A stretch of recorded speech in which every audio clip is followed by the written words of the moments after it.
আসসালামু আলাইকুম, কেমন আছেন সবাই? আশা করছি সবাই ভালো আছেন। আলহামদুলিল্লাহ আমরাও ভালো আছি। সকাল হতে না হতে শুরু হয়ে গেল বাবা মেয়ের দুষ্টুমি। সে ঘুম থেকে উঠেই বায়না ধরছে ট্রেন দেখবে, তাই তার বাবার বাইরে নিয়ে আসলো ট্রেন দেখানোর জন্য। আমাদের বাসার সামনে দিয়ে প্রতিদিন অনেক ট্রেন যায়। রান্নার কাজ করতে করতে হঠাৎ আমার মনে পড়লো, যা আজ তো ভিডিও করা হলো না। তাই সোজা আমি চলে গেলাম ফোন আনতে ভিডিও করার জন্য।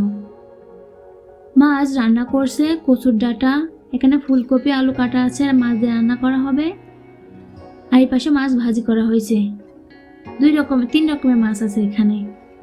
আর এখানে দেখছেন আপনাদের দিদিপুরের গোশ। লেবুটা দেখছেন, এটা কিন্তু আমাদের গাছের লেবু।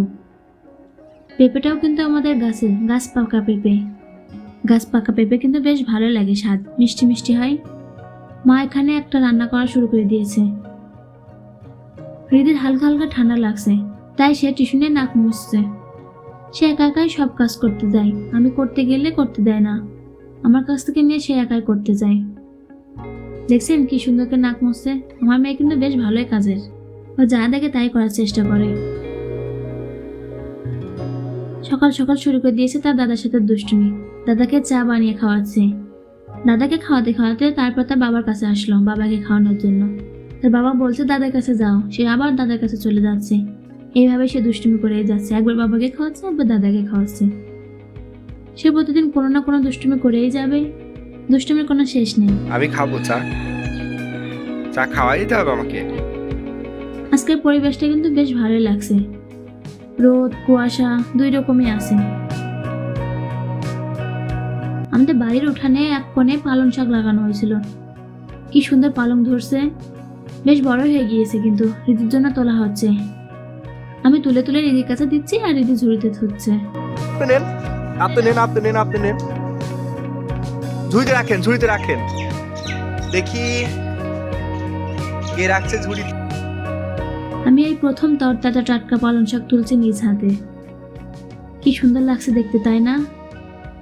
আমি পালং শাক তুলছি, আমাকে দেখে আবার রিদিও চলে যাচ্ছে পালং শাক তুলতে। মানে কাউকে কিছু করতে দেখলে তাকেও করতে হবে। আসেন, সব নষ্ট হয়ে গেল। দেখছেন কত শাক নষ্ট করে দিচ্ছে পারিয়ে, কথা শুনছেই না, সে পালং শাক তুলবেই। কোনোভাবে তাকে ওখান থেকে বের করা হলো। বের করার পর সে আপনাদেরকে দেখাতে আনছে কত সুন্দর লাগছে শাকগুলো, একদম টাটকা। আমার মেয়েকে কিন্তু যা বলে ও তাই শোনে।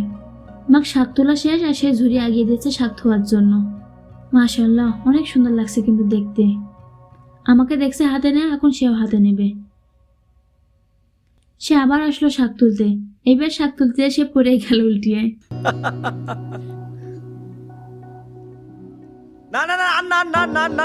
না, এবার তো ঝোল উঠে কোনো রকম কথা শুনবে না, ছোট বড় যাই হাতে পাচ্ছে তাই তুলে ফেলছে।